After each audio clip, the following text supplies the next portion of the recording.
이사야서 말씀입니다. 이사야서 26장 16절부터 19절까지 말씀입니다. 성경을 펴주시죠. 이사야서 26장입니다. 16절부터 19절까지 말씀입니다. 네, 이사야서 26장 16절서부터 19절까지 말씀입니다. 다 찾으신 것 같은데 한 목소리로 봉독하겠습니다. 여호와여, 백성이 환난 중에 주를 앙모하고 싸우며 주의 징벌이 그들에게 임할 때 그들이 간절히 주께 기도하였나이다. 여호와여, 잉태한 여인이 산기가 임박하여 부로하며 부르짖음같이 우리가 주의 앞에 이러하니이다. 우리가 잉태하고 고통하였을지라도 낳은 것은 바람 같아서 땅에 구원을 베풀지 못하였고 세계의 범인을 생산치 못하였나이다. 주의 죽은 자들은 살아나고 우리의 시체들은 일어나리이다. 티끌에 거하는 자들아, 너희는 깨어 노래하라. 주의 이슬은 빛난 이슬이니 땅이 죽은 자를 내어 놓으리로다. 아멘. 오늘 설교 제목은 이슬이 내린다라는 제목으로 말씀 나눌 겁니다. 이슬이 내린다라는 제목으로 말씀을 나눌 겁니다. 요즘 하루하루 살아가는 게 살얼음판을 걷는 것 같습니다. 하루하루 조심스럽고요. 그리고 또 이게 뭔가 싶은 아슬아슬한 나날들을 우리가 보내고 있습니다. 정치, 경제, 모든 데가 다 그렇습니다. 뭔가 벌써 익숙해진 것 같고요. 어지간히 적응이 된 것도 같아요. 하지만 그렇게 되기는 쉽지 않을 겁니다. 윤미래라는 가수가 노래를 했죠. 하루하루 지나가면 익숙해질까 이래요. 하루하루 지나면 익숙해지니까 하루하루 지나면 잊혀질까 이렇게 노래를 합니다. 왜냐하면 아픔이 큰데 이게 불안하고 떨리는데 하루하루 늘 같은 날들인 것 같은데 그냥 지나가면 익숙해지고 그리고 잊어질까 염려하는 노래죠. 그 노래가 불려지는 그런 시간입니다. 경험해보지 못한 시간들을 지나는 것 같아요. 또 근데 가만히 생각해보면 뭔가 늘 그랬던 것 같기도 합니다. 새로운 것 같기도 하고 그리고 그랬던 것 같기도 하고 그런 상황은 몽롱한 상황입니다. 지금 굉장히 어렵고 힘들고 아슬아슬하지만 또 몽롱하기까지 한 그런 시간들을 우리가 지나가고 있습니다. 좋은 권위, 그것이 무너진 세상, 뭔가 말을 들을 수 있는 권위 있는 사람, 지혜로운 사람, 그런 사람을 가지지 못한 사회, 그런 사람을 가지지 못한 곳에서는 언제나 이런 일들이 일어납니다. 악다분위, 소음들은 점점점 커져가고요. 또 반대로 무감각, 무기력 그런 것들도 점점 더 심해져 갑니다. 그러니 에너지의 양극화가 시작되는 것 같고요. 그리고 소음의 양극화, 소리의 양극화가 시작됩니다. 입 다무는 사람들은 점점점 많아지고요. 또 소리치는 사람들은 점점 많아지고 뭔가 뛰어나가는 사람도 점점 많아지고 아무것도 하기 싫은 사람들도 점점 많아져 갑니다. 몽롱해진 세상, 그리고 또 어떻게 될지 모르는 그런 세상을 우리가 지나갑니다. 그러니 부를 수 있는 노래가 어쩌면 윤미래 씨 노래가 생각나는 거죠. 하루하루 지나가면 그냥 익숙해질까? 하루하루 지나가면 그냥 잊혀지기는 할까? 그냥 그렇게 살아갑니다. 하지만 그럼에도 불구하고 그런 세상을 우리가 맞은 적이 많았는데요. 그런 절망의 벼랑 끝에서도 여전히 희망의 노래를 부르는 사람들이 있습니다. 오늘 우리가 읽는 이 말씀이, 오늘 이사야의 말씀이 그런 말씀입니다. 그런 사람들은 늘 있었고요. 오늘 이 이사야의 말씀을 듣는 우리도 그렇게 절망의 벼랑 끝에 있는 것 같지만 희망의 노래를 부르는 사람들, 그런 사람들이 되어야 합니다. 왜냐하면 우리는 희망을 잡고 사는 사람들입니다.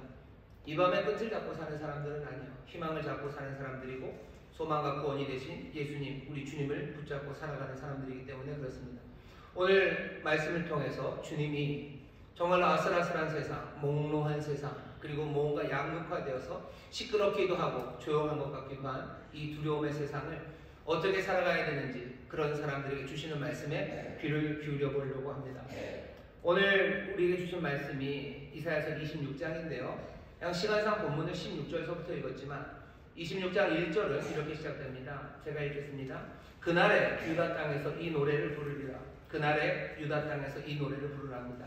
그날은 어떤 날이냐면요. 지금 유다는 굉장히 어려운 상황입니다. 내후 외환이죠. 적들의 침공이 이제 곧 올 거고요. 찝쩍찝쩍대는 침공들이 여전히 많고 안쪽은 안쪽대로 문제가 심각한 그런 상황. 그래서 유다는 지금 두려움에 빠져 있습니다. 두려움에 짓눌려 있는 사람들, 그 땅에서 숨쉬기 힘들어하는 그 사람들에게 주시는 말씀이 그날의 유다 땅에서 이 노래를 부르라고 합니다. 이 노래를 부르래요. 이 노래는 이런 노래입니다. 우리에게 견고한 성읍이 있으며 여호와께서 구원으로 성과 곽을 삼으시리로다.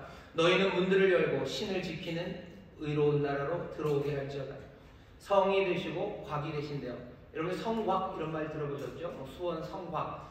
성곽 그러면 성냥갑 이런 아니고요. 성은 성입니다. 곽도 사실은 성이에요. 근데 보통 성을 만들 때 안쪽 내성을 만들고요, 바깥에 외성을 만듭니다. 그래서 성을 보통 이렇게 두 겹으로 만들어요. 하나 틀리고 끝나면 안 되죠. 그 다음 그러니까 바깥성, 안성. 그래서 바깥 거를 보통 곽이라고 그러고요, 안에 걸 성이라고 그럽니다. 성곽 그러면 안 그리고 밖을 지키는 성이에요. 여호와의 구원이 너희의 성이 되고 너희의 곽이 되게 돼요. 어쩌면 안을 지키는 것, 밖을 지키는 것, 그 모두를 누가 여호와께서 여호와의 구원으로 이루신답니다. 누가 이 노래를 부릅니까? 그날에 유다 땅에 있는 사람들이요. 두려움에 빠진 사람들, 도대체 무슨 일이 있을지 모르는 사람들, 몽롱한 사람들, 어쩔 줄 모르는 그 사람들에게 이 노래를 부르라고 지금 말씀하고 있는 겁니다. 오늘 26장 말씀을 우리에게 주시는 말씀으로 듣습니다. 그러니 오늘 주가 우리에게 하시는 말씀의 첫 번째는요, 너희들 노래하기 시작하라는 거, 희망으로 노래하라고 말씀하십니다. 노래하셔요. 여호와가 우리의 성이 되신다고 노래하셔요. 여호와가 우리의 성이 되시고 여호와가 우리의 곽이 되시고 여호와께서 구원으로 우리의 안을, 우리의 밖을 지키신다고 노래하는 겁니다. 두려워서 문 닫아야 되는 것 같지만 2절 보면 아니 너희는 문들을 열래요. 문들을 열어라. 의로운 백성들, 신이라고 그러죠. 신을 지키는 의로운 나라. 여기서 신은 영어로 해서 그런 귀신 할 때 그런 신이 아니고요. 하나님 그런 신이 아니고요. 의리입니다. 믿을 신자예요. 믿음을 지키는 사람들, 의리를 지키는 사람들, 의로운 사람들이 들어올 거라고. 적들이 오는 것 같지만 아니라고. 문 열어라. 의로운 사람이 온다라고 희망의 노래를 부르라는 겁니다. 기쁨의 노래, 감사의 노래를 부르라는 거죠. 여전히 이 땅 유다는 어려움에 처해 있고 두려움의 땅이지만 그곳에서 희망의 노래를 부르랍니다. 오늘 이 시간 우리에게 주시는 말씀이에요. 혼란스럽고 내일이 어떻게 될지 모르고 그리고 어찌할지 모르는 몽롱함 가운데 그냥 많은 비명소리 같은 그 큰 소음과 지쳐버린 그 침묵이 땅을 덮고 있는 이 땅에서 너희가 이 희망의 노래를 부르라고 우리에게 주시는 말씀입니다. 우리도 어쩌면 그 둘 중에 하나일지도 몰라요. 소리를 높여서 뭔가 앞다구니를 쓰든지 아니면 아무 할 말 없어서 침묵으로 조용하든지 아니 침묵으로 조용할 것도 아니고 세상을 향하여 악을 쓸 것도 아니고 너희들 희망의 노래를 부르라고 오늘 우리에게 이 말씀을 주십니다. 오늘 이 밤에 주께서 우리에게 주시는 이 말씀을 여러분이 붙잡으시고 희망으로 노래하기 시작하시기를 주의 이름으로 축원합니다. 아직 실현되지 않았어요. 구원은 이루어지지 않았습니다. 그러나 그날 그 땅에서 이 노래를 부르랍니다. 우리는 그런 명령을 받은 사람들입니다. 왜 그렇습니까? 아직 실현되지도 않았는데 어떻게 그럴 수 있습니까? 우리가 이 땅 유다에서 이 어둡고 두려운 땅에서 이 몽롱한 세상에서도 이 놀라운 희망과 구원의 노래를 부를 수 있는 것, 문을 열어도 된다고 노래할 수 있는 것은 다른 이유가 아닙니다. 하나님이 하시는 일이기에 그렇습니다. 하나님은 놀라우신 분이셔요. 하나님은 기이하신 분입니다. 측량할 수 없는 분이셔요. 헤아릴 수 없는 기이한 일을 행하시는 분입니다. 욥기서 9장 10절 11절 보면 그렇게 되어 있어요. 이분은 측량할 수 없는 일을 하시는 분이요 헤아릴 수 없는 기이한 일을 행하시는 분이요 내 곁을 지나도 볼 수가 없는 분입니다. 내 앞에서 걸어도 알 수 없는 분이셔요. 하나님이 일하시는 걸 우리가 알 수가 없습니다. 도대체 무슨 일을 하는지 우리는 알 수는 없어요. 하지만 어쩌면 알 수 없기에 우리는 희망을 노래할 수 있습니다. 눈에 뻔히 하나님이 하시는 일이 보이면 그거 보일 때 노래하면 돼요. 하나님은 늘 그냥 다 보이십니까? 겉과 속이 투명해서 하시는 일들이 우리 눈에 다 보이시는 분이신가요? 아니요, 보이지 않으셔요. 그분은 기이하시고 그분은 또 놀라운 일을 행하시는, 우리 앞에서 걸어도 우리가 볼 수 없는 분이에요. 내 곁을 지나도 내가 알 수 없는 그런 하나님이십니다. 하나님이 보이지 않는다는 게 우리에게 갑갑함이 되기도 하지만 아니 하나님이 보이지 않고 하나님이 하시는 일을 우리가 알 수 없다는 게 우리가 하나님을 원망하는 일이기도 하지만 아니 어쩌면 오히려 그것이 희망의 이유가 됩니다. 하나님이 하시는 일을 우리가 볼 수 없기 때문에 우리는 희망할 수 있는 겁니다. 그렇게 노래할 수 있는 겁니다. 생각지도 못한 방법으로 역사를 바꿔내기 시작하셔요. 오늘 우리가 읽은 26장 보면 5절 보면 이렇게 되어 있습니다. 높은 데 거하는 자를 낮추시고 솟은 성을 걸어 땅에 엎드시되 진토에 미치게 하셨도다. 7절입니다. 의인의 길은 정직하며 정직하신 주께서 의인의 첩경을 평탄케 하시도다. 우리는 어떻게 이루어지는지 모르지만 하나님께서 교만하고 높은 사람들, 그 사람들의 성을 허무셔요. 그 대신 의로운 사람의 길을 평탄케 하십니다. 어떻게 그 일을 하시는지 몰라요. 그분은 기이하고 놀랍습니다. 우리 앞에서 그 일을 하셔도 우리가 그것을 볼 수가 없어요. 그분의 하는 일이 늘 그렇습니다. 그러니 우리는 희망을 노래할 수 있습니다. 어떤 사람들은 하나님 하시는 일이 보이지 않으니까 우리가 희망이 없다는데, 아니, 그 반대의 이야기예요. 하나님 놀라우신 분이에요. 기이한 분입니다. 우리가 그분을 다 알 수 없어요. 그분을 볼 수 없어요. 하지만 그분은 이렇게 정말로 놀랍고 아름다운 일을 우리가 생각하지도 못한 방법으로 이 역사 안에서 새롭게 행하시는 그런 놀라우신 주님이십니다. 희망을 가지고 산다는 것, 그것은 우리의 가능성 아니라 바로 이 하나님의 이 가능성을 붙잡고 살아가는 겁니다. 희망을 가지셔. 우리의 가능성 말고 하나님의 가능성을 믿으셔. 한이 없으신 분이십니다. 신묘막측한 분이십니다. 우리가 지난번에 읽었던 말씀으로 하면 그분은 기묘한 모사가 되셔. 그분의 기묘함을, 그분의 아름다움을, 그분의 놀라움을 우리가 미리 짐작할 수 없습니다. 그러니 희망을 노래하셔. 그분이 어떻게 우리의 성을, 우리의 곽을 정말로 지키시고 구원으로 행하실지 우리는 몰라요. 하지만 우리가 그 주님을 믿기에, 그 주님의 가능성을 믿기에 우리는 희망으로 노래합니다. 여기 이사야만 그런 건 아니에요. 바울이 어떻게 말하는지 보십시오. 바울이 말하는 고린도후서 말씀을 보시면 이렇게 말합니다. 능력의 심이 큰 것이 하나님께 있고 우리에게 있지 아니함을 알게 하려 합니다. 우리가 사방으로 우겨쌈을 당하여도 쌓이지 아니하며 답답한 일을 당하여도 낙심하지 아니하며 핍박을 받아도 버림받지 아니하며 거꾸로 들임을 당하여도 망하지 아니하고. 이거 뭐죠? 노래죠. 노래입니다. 들어보셔. 사방으로 우겨쌈을 당하여도 쌓이지 아니하고. 여기 청년들 중에서 랩을 잘하시는 분이 계신가요? 아마도 인상은 쌓이지 아니하고. 아, 이건 아니네. 이건 타령이네요. 이건 노래예요. 사방으로 우겨쌈을 당하여도 쌓이지 않습니다. 이거 뭐 희망의 노래죠. 사방으로 우겨쌈을 당하는 것, 그건 지금 당하는 일이에요. 쌓이지 않는지 어떻게 합니까? 어떻게 합니까? 모르죠. 몰라요. 모르니까 절망합니까? 아니요, 몰라요. 그러니 희망으로 노래하는 거예요. 기이하신 분, 놀라운 일을 하신 분, 우리 앞에서 지나가도 볼 수 없는 그분, 그분이 교만한 자들의 성을 낮추시고 그분이 의인의 길을 평탄케 하실 것을 믿으며 사방으로 우겨쌈을 당하도 쌓이지 않는다고 노래하기 시작하는 겁니다. 여기 있는 이 노래들을 배우세요. 답답한 일 당하여도 내가 낙심하지 않는다고 노래하는 거예요. 답답하면 죽을지도 몰라요. 아니, 답답한 일 당하여도 내가 낙심하지 않는다고 노래하기 시작하는 거죠. 희망을 노래하는 겁니다. 나의 가능성이 아니라 하나님의 이 놀랍고 기이한 가능성, 그것들을 붙잡고 노래하기 시작하는 거예요.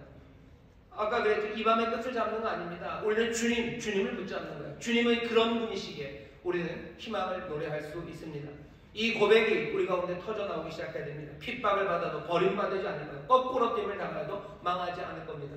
여러분들, 이 놀라운 희망의 노래를 부르라고 26장 처음 시작이 그렇게 되죠. 그날의 유다 땅에서 이 노래를 부르리라. 이 노래를 부르라고 우리에게 말씀하셔. 이 노래를 부르라고 하신 이는 우리를 골탕 먹이려는 분이 아니셔. 바로 이 주인공, 우리 앞을 지나도 우리가 볼 수 없고 우리 앞에서 큰 일을 행하셔도 알 수 없는 그분이 우리에게 이 노래를 부르랍니다. 왜 그러시겠어요? 이제 그 일을 행하시겠다는 거죠. 이제 행할 거다. 너희들 그 소망을 붙잡고 그 희망을 붙잡고 이 절망의 땅에서, 어쩌면 이 몽롱한 세상에서 그 몽롱함에 취해 주저앉지도 말고 두려움에 떨어 그냥 웅크리고 있지 말고 이 희망의 노래를 부르랍니다. 여러분은 이 희망의 노래를 힘차게 부르시고 또 우리 옆에 있는 사람들의 귀에 들리시고 이 노래를 부르자고 함께 격려하는 저와 여러분 되시기를 주의 이름으로 축원합니다. 옆에 있는 분들에게 얘기하죠. 놀라운 희망의 노래를 부릅니다. 놀라운 희망의 노래를 부릅니다. 다시 한번 하시죠. 주께서 우리의 성곽을 지키십니다. 주께서 우리의 성곽을 지키십니다. 구원으로 우리를 지키셔. 사방으로 우겨싸움을 당하면 어떻게 됩니까? 쌓이지 않습니다. 사방으로 우겨싸움을 당하면 찌부러집니다 라고 말하잖아요. 사방으로 우겨싸움을 당하여도 쌓이지 않습니다 라고 노래하는 사람들이 우리들입니다. 답답한 일 당하면 속이 터져요 라고 말하잖아요. 답답한 일을 당하여도 우리는 낙심하지 않습니다 라고 노래하는 사람들입니다.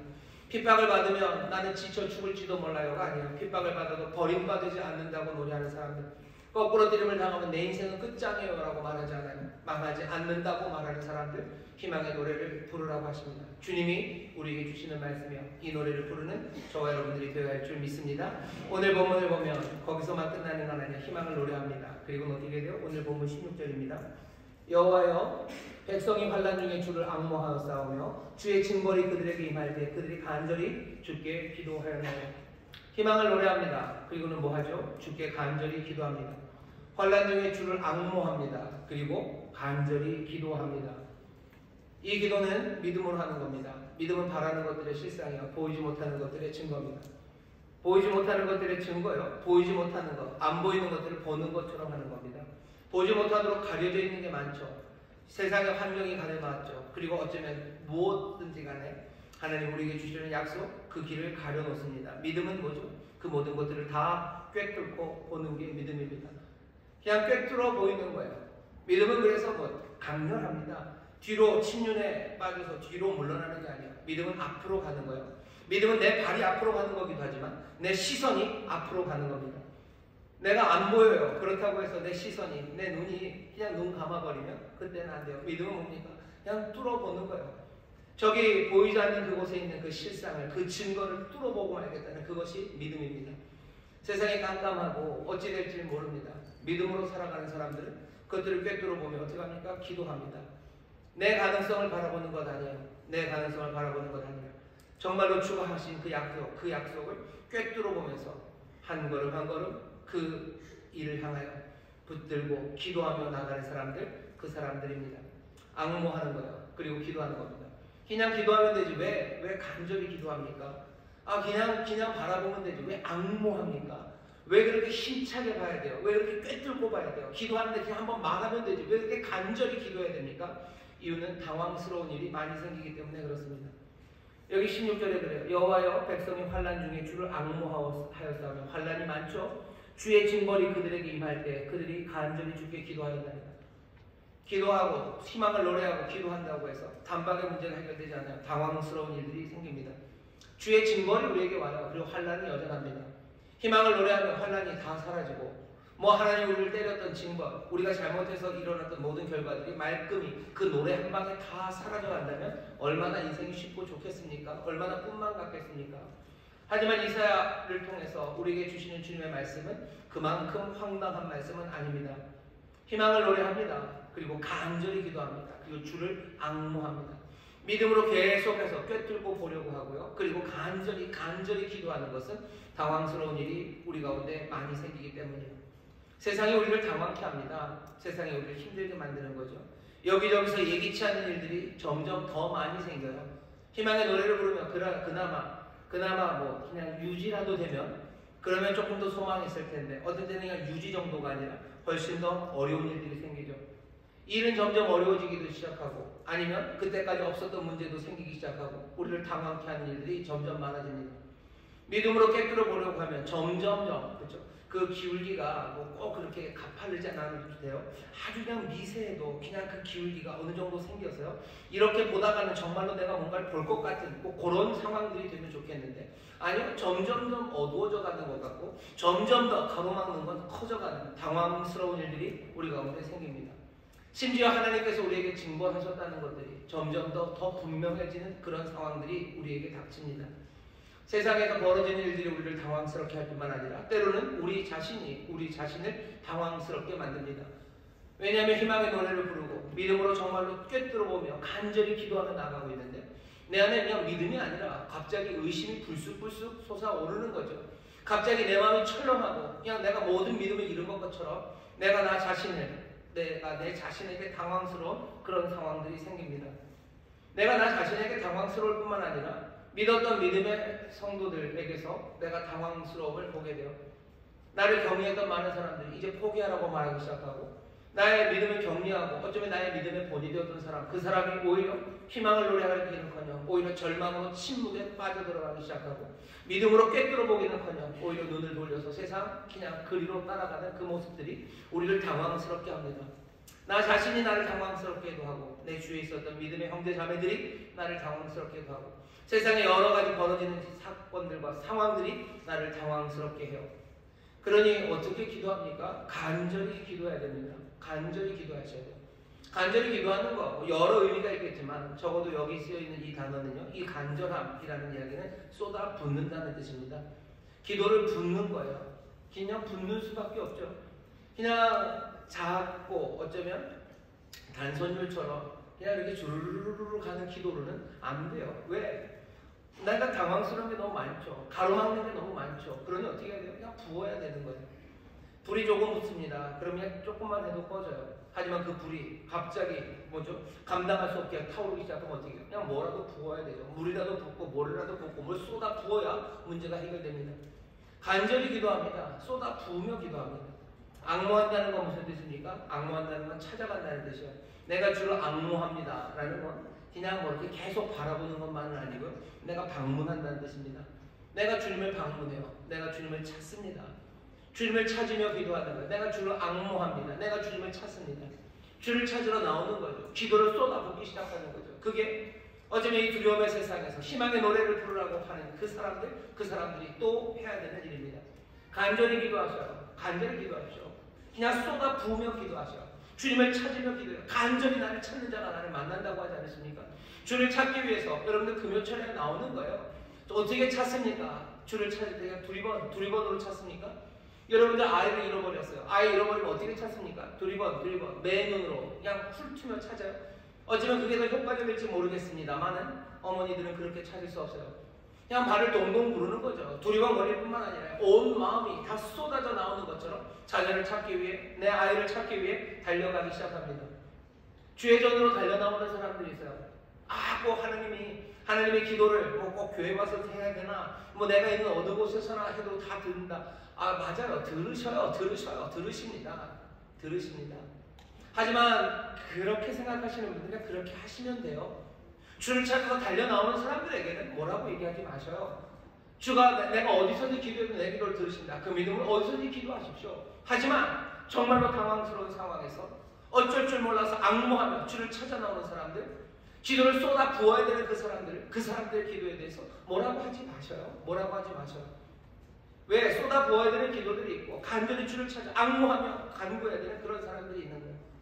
여전히 주의 징벌이 내게 있고 여전히 환난 가운데 어쩔 줄 모르는 그 상황에서 쏟아붓는 기도들, 그리고 앙모하며 찾아나가는 기도들, 그 기도가 우리에게 필요하다고 오늘 말씀이 분명히 얘기합니다.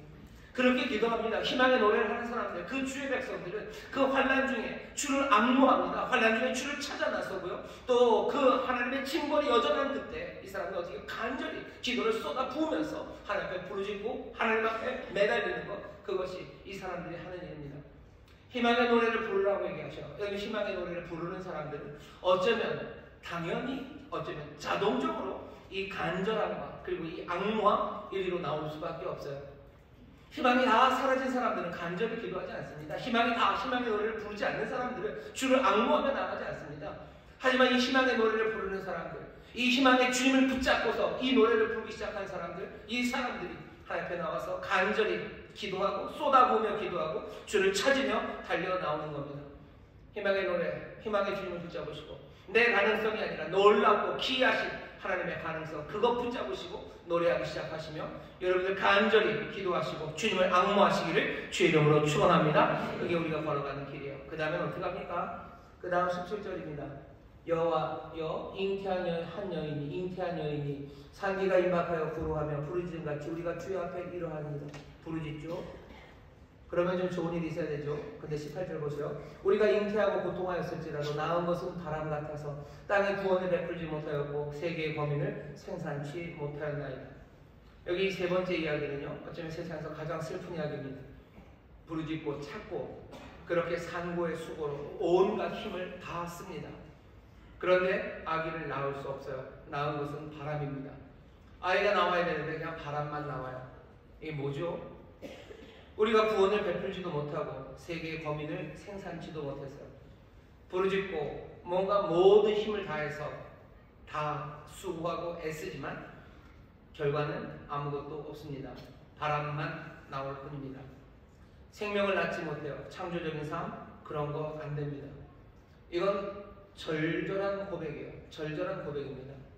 희망의 노래를 부르고 정말로 기도를 쏟아붓고 그리고 간절히 주를 앙모하면서 주를 찾아 나오고 내가 산고의 고통으로 어쩌면 하나님의 말씀대로 살려는 모든 사랑과 의의 일을 하겠다고 내 모든 힘을 다 짜냈어요. 그러면 이 몽롱한 세상이 좀 달라져야 되는 것 아닙니까? 이 아슬아슬한 세상이 달라져야 되는 것 아닙니까? 그냥 하루하루 지나면 잊혀질까? 그렇게 낭망하던 상황에서 뭔가 소망의 싹들, 생명의 기운들이 나타나야 되는 것 아닙니까? 근데 오늘 여기 18절 말씀은 너무 슬픕니다. 여전히 아무것도 없어요. 기가 막히는 거죠.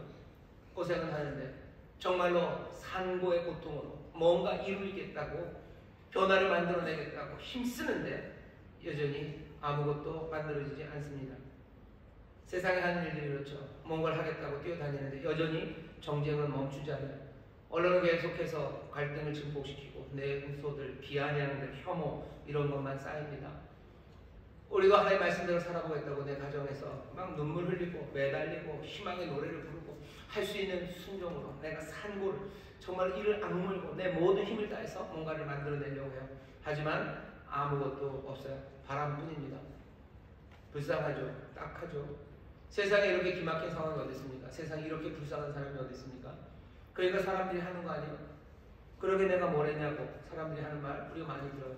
그러게 내가 뭘 했냐? 희망의 노래를 뭐하러 부르고 뭐하러 하나님 그렇게 찾고 뭘 그렇게 하나님 찾겠다고 다니고 부르짖어 기도하고 뭘 그렇게 애쓰냐? 어차피 바람뿐인데 어차피 아무것도 달라지는 건 없는데 너 뭐하러? 너 뭐하러? 그러게 내가 뭘 했냐 하는 이야기들이 사람들에게서 들리고 내가 내 자신에게 그 말들이 어디선가 내 심령에서 올라오기 시작합니다. 불쌍하죠? 딱하죠? 맞아요. 정말로 이 사람들이 세상에서 제일 불쌍한 사람들입니다. 아예 희망의 노래를 부르지나 말든지 아니면 기도하고 뭘 찾아다니지나 말든지 뭘 어떻게 세상을 바꿔내고 생명의 역사를 이루겠다고 애를 쓰지나 말든지 그러지. 그렇게 희망의 주님이라고 붙잡고 희망의 노래를 불러대고 그렇게 간절히 기도하고 그렇게 애썼는데 아무것도 없으면 이건 얼마나 불쌍합니까? 바울이 하는 이야기가 그 얘기예요. 어쩌면 우리가 제일 세상에서 불쌍한 사람이에요. 왜 우리가 세상에서 제일 불쌍해요? 조건은 하나 있어요. 만약에 부활이 없다면 우리처럼 불쌍한 사람이 어디 있겠냐. 어차피 부활도 없고 끝인데 그냥 그러면 끝에 세상에 합당하게 그냥 그렇게 흘러가면서 살면 되는 건데 아득바득 희망의 노래를 부르고 아득바득 그냥 영혼을 쏟아내며 기도하고 그냥 온 힘이 다 빠질 때까지 그 고생을 하며 뭔가를 만들어내겠다고 수고한 것 그거 그렇게 사는 게 가장 불쌍한 사람 아니냐. 이야기는 거기서 끝나면 가장 불쌍한 이야기가 되어버립니다. 19절 말씀을 보셔야죠. 19절이 어떻게 됩니까? 주의 죽은 자들이 살아난답니다. 가장 불쌍한 사람들, 모든 소망이 다 끊어져 버린 사람들, 생명을 만들려고 했지만 아무것도 만들어내지 못한 절망, 마지막 끝이라는 그곳, 그 죽은 자들이 살아난답니다. 이 사람들이 살아나요. 우리의 시체들이 일어난답니다. 시체가 됐으면 끝인 거죠. 그죠? 뭐 희망의 노래를 부르는 어려움의 상황, 거긴 그래도 뭔가 건덕지가 남았어요. 하지만 시체는 끝이죠.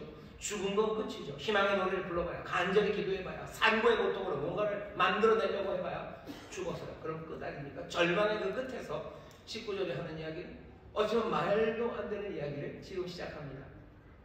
주의 죽은 자들이 살아난대요. 우리의 시체들이 일어난답니다. 티끌에 거하는 자들아 너희는 깨어 노래하랍니다.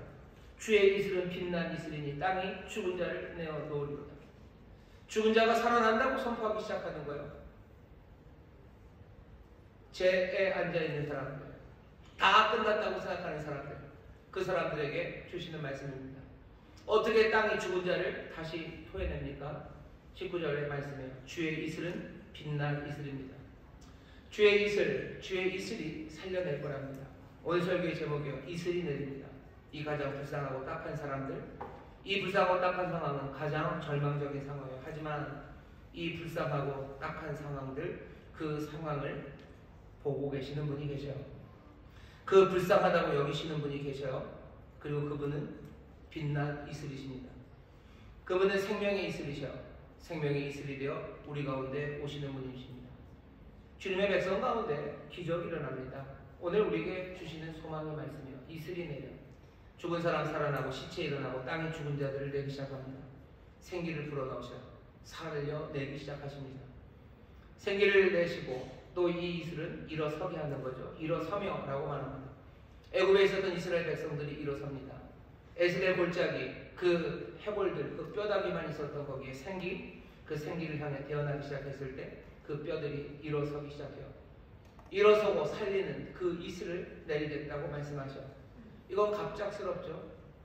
여기 희망의 노래를 부르는 사람들, 간절히 기도하는 사람들, 그 산고의 고통 가운데도 아무것도 이루지 못한 어쩌면 가장 불쌍해 보이는 그 사람들에게 이슬이 내립니다. 살리고 일으켜 세우는 이슬이에요. 광야에 이슬이 내립니다. 은혜죠. 그리고 선물이고 기적입니다. 이슬은 굉장히 소박해요. 장대비는 아닙니다. 굽이쳐 흐르는 큰 강도 아니에요. 이슬은 소박한 것 같아요. 하지만 이 이슬이 내립니다. 이 이슬이 내리면 살려집니까? 예, 살려집니다. 적어도 이스라엘 사람들이 이 이슬이 얼마나 어마어마한지를 알아요. 몇 주 전에 호세아서 14장 설교하면서 이 말씀을 전했는데, 예수님이 사셨던 그곳, 이 말씀을 듣는 사람들이 살았던 이 동네 남쪽 지역, 네게부 지역에는요 1년에 250일이 이슬이 내립니다. 놀랍죠? 365일 중에 250일이 이슬이 내려요. 그 위에 유대 땅 그리고 갈릴리 지역에는요 한 1년에 150일에서 180일 정도가 이슬이 내립니다. 1년에 반, 또 그 남쪽은 1년에 반 이상이 이슬이 내려요. 내리면 얼마나 내립니까? 얼마나 내리냐면요, 연간 강수량의 25%에서 30%가 이슬로 채워집니다. 그렇게 많이 내립니까? 그렇게 많이 내립니다. 지중해에 있는 따뜻한 바람들, 그 따뜻한 습기 머금은 공기가 이쪽 광야, 그렇죠? 찬 지역, 그것을 덮으면서요 이슬이 내려요. 이 이슬로 농사를 짓습니다. 이 이슬로 양을 기릅니다. 이스라엘 땅은 10월서부터 4월서부터 10월까지는 건기예요. 비가 전혀 안 옵니다. 그때도 농사를 지어요. 포도 농사 짓고 무화과 농사 짓습니다. 포도는 여름에 익는 거죠. 이육사시 청포도 보면 내고장 7월은 청포도가 익어가는 시절이에요. 그 여름에 포도나무가 어떻게 자라요? 비가 하나도 안 오는데 아침마다 이슬이 내리기 때문에. 양을 어떻게 기릅니까? 양을 어떻게 기르요? 시내를 찾아가게 돼요. 왜냐면 시내는 다 마르는데, 여름에는 다 마르는데 무슨 시내를 찾습니까? 아침마다 이슬이 내려요. 아침마다 이슬이 내립니다. 그러니 양들은 그 이슬을 먹습니다. 그리고 또 목동들은 그 이슬 먹은 양들이 만들어내는 그 젖을 가지고 사람들이 살아가는 거예요. 이슬은 밤에 내립니다. 보이지 않는 시간. 하지만 어느샌가 이슬은 내려요. 이슬 소리 없이 내려요. 이슬은 그리고 어떻게 많이 내립니다. 여기 많이 내리고요. 그냥 온 땅 가득하게 내려요. 풍족합니다. 그리고 그 밤이 추우면 추울수록 어쩌면 이슬은 더 많이 내려요. 하나님이 이슬을 내리겠다고 얘기하셔요. 이 이슬로 삽니다. 주의 이슬은 빛난 이슬이에요. 살리는 이슬이에요. 4월에서 10월 그 건기에 그냥 바짝 말아서 죽은 것 같은, 이제 죽었나 보다 싶어도요, 그 밤이 지나고 아침이 되면 이슬 머금은 풀들이 살아나기 시작하는 거예요. 오늘 여기 주시는 말씀이에요. 우리가 산고를 겪어가면서 뭔가를 애써도 아무것도 만들어지는 것 같지 않지만 주께서 이슬을 내려서 죽은 자를 살려내셔. 죽은 자를 다시 살려내십니다. 죽은 자를 살려내시고 주저앉은 자를 다시 일으켜 세우셔요. 왜 이슬이 내립니까? 이슬이 내리는 이유를 아셔요? 이슬이 내리는 이유는 주의 결심이십니다. 호세아서 14장 5절 보면 그렇게 돼 있어요. 내가 이스라엘에게 이슬과 같으리니. 내가 이스라엘에게 이슬이 되겠다고 작정하셨어요. 저가 백합화같이 피겠고 레바논 백향목같이 뿌리가 바뀔 것이요. 다시 일어나게 하시는 거예요. 이슬이 되셔서 다시 일어나게 하십니다. 이른비 늦은비 성령이라는 얘기 많이 들으셨어요. 이른비는 언제냐면 10월 지나서 가뭄이 끝나고 이른비가 내려요. 그럼 농사를 지을 수 있어요. 그 다음에 늦은비는 어디겠습니까? 4월 건기가 시작되기 전 바로 그 마지막에 내리는 비가 늦은비예요. 제대로 잘 내려줘야 돼요. 이른비 늦은비 성령, 그렇게 때를 따라 돕는, 우리의 생명을 살리는 그 비가 내리는 것처럼 어쩌면 성령님 그 일으키시고 생기로 채우시는 그분은 이슬처럼 우리 가운데 내리셔요. 오늘 우리가 이 말씀을 듣습니다. 성령님 임하시고 성령이 영임하셔서 우리를 살려내시고 다시 일어나게 하십니다. 다시 일어나서 뭐 할 거예요? 다시 일어났더니 세상이 다 달라졌나요? 아니요. 에스겔 골짜기에 뼈다구들이 다, 뼈다구란다, 해골이 다 일어났어요. 하나님의 군대도 일어났어요. 세상이 다 바뀌었습니까? 아니요. 세상은 여전해요. 이 군대는 또 갈 겁니다. 가다가 희망을 노래하며 가다가 그렇게 간절히 기도하고 그 환난과 어려움 가운데 기도하고 또 간절히 주를 찾으며 가고 산고의 힘으로 그냥 그렇게 애쓰다가 또 어떻게 될까요? 어쩌면 그냥 바람만 나을 뿐 그 골짜기에 쓰러질지도 몰라요. 그러면 끝입니까? 아니, 끝 아닙니다. 다시 그 밤에 이슬은 내릴 거예요. 다시 이슬은 내리고 내가 이슬이 되겠다고 하신 그분이 우리를 백향목같이 뿌리 박히고 백합화까지 필 때까지 주께서 우리를 도우실 겁니다. 그게 오늘 우리에게 주시는 소망의 말씀이에요. 오늘 이 밤에 성령님 우리에게 임하시면 세상이 갑자기 다 바뀝니까? 천만에. 여전히 세상은 아슬아슬할 거예요. 하루하루 그 노래, 어쩜 윤미래 씨 그 노래를 불러야 될지도 몰라요. 하지만 이제 윤미래 씨도 다른 노래를 불렀으면 좋겠어요. 성령이 충만해지면 그 아침의 이슬, 그 이슬 같이 내리시는 그분이 우리를 다시 살리시고 우리를 일으켜 세우시면 우리는 또 희망의 노래를 부릅니다. 우리가 노래할 수 있게 하셔요. 소망으로 채우시고 믿음으로 채우시고 사랑으로 채우시고 그 산고에 어쩌면 그 힘든 길을 걸어갈 수 있는 능력과 은혜를 우리 가운데 부어주셔요. 두려움 없이 노래하게 하셔. 더 간절히 주를 찾아 부르짖게 하셔. 그리고 또 하나님의 일을 감당하는 용기와 힘을 주십니다. 그러니 성령의 사람들은 노래하는 겁니다. 성령의 사람들은 성령에 힘입어 간절히 기도하는 거예요. 그리고 또 어떻게 해요? 산고, 그 어려운 일, 정말 힘든 일이라도 이제는 하나님의 구원이 정말 하나님의 역사가 일어날 것을 바라면 다시 또 그 산고의 길, 그 어려운 길을 걸어가기 시작하는 겁니다. 언젠간 됩니까? 언젠간 됩니다. 그건 언제입니까? Soon or later. 조만간, 분명히, 확실히 주께서 우리의 삶을 통해서 이루십니다. 넘어져도 염려하지 마세요. 가장 절망적이고 불쌍한 사람 아닙니다. 이슬이 내립니다. 다시 우리를 이렇게 세우셔요. 우리가 살아가는 그 삶이 그렇습니다. 오늘 이 밤 성령으로 우리를 충만하게 하시면 어쩌면 힘들고 지쳤던 우리들, 포기해야 되나 몽롱함으로 살았던 우리들 희망으로 노래하게 하시고 간절히 기도하게 하시고 기도를 쏟아붓게 하시고 하나님 찾아가게 하시고 생명의 일에 온 힘을 다해서 내 모든 것들을 걸고 하나님의 구원을 위해서, 나의 구원을 위해서, 이 땅의 구원을 위해서 생명을 낳는 일에 우리가 달려갈 겁니다. 지쳐 쓰러지고 이제 절망 끝입니까? 아닙니다. 이슬은 내리고 우리는 다시 성령의 그 놀라우신 능력으로 그 은혜로 다시 일어나 노래하고 기도하고 수고하며 소망으로 믿음으로 사랑으로 살아가게 됩니다. 이 삶을 오늘 우리에게 분명히 주셔요. 오늘 우리가 기도해야 될 건 뭐겠습니까? 희망의 노래 부르는 사람, 정말로 간절히 주를 찾는 사람, 내가 힘들고 어려워도 구원의 생명을 낳는 그 일을 위해 내가 사랑의 순종, 의의 길을 따라가겠다고 여러분들 다짐하시고 그 길에 지치고 쓰러졌으면 오늘 내게 이슬을 내리시는 주님 성령으로 충만하게 하셔서 성령의 기름 부으심으로 나를 충만하게 하셔서 나로 다시 일어서게 하시고 나로 다시 살아나게 하여 주옵소서. 여러분들 이 부활의 놀라운 능력을 가져 살아가셔요. 그렇게 되면 이제 우리는 세상에서 가장 불쌍한 사람이 아닙니다. 부활의 생명이 우리 가운데 있어요. 이슬을 내리시는 하나님의 놀라운 결심과 그 은혜가 우리 가운데 있습니다.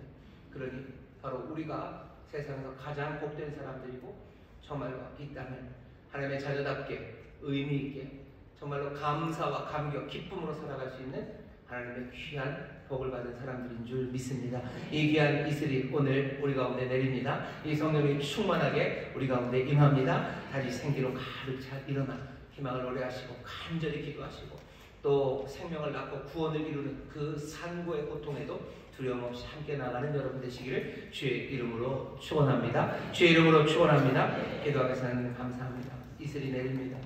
살아나게 하십니다. 일어서게 하십니다.